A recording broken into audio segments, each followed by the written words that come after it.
कोई ला दे संजीवनी बूटी, बाह मोरी टूटी। अरे लक्ष्मण भैया जन्मक साथी, इहो जोड़िया मोरी टूटी।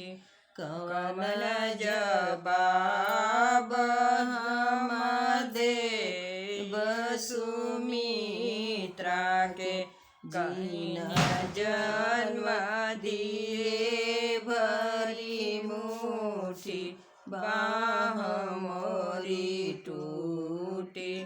सब असुर दल घर के लवटई चल, मेरी भाग्य विभीषण फूटी, बाह मोरी टूटी।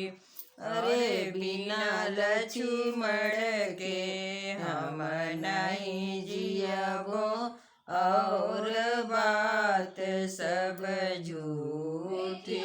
हनुमत लाए संजीवनी बूटी, बाह मोरी छूटी। बूटी पिलावत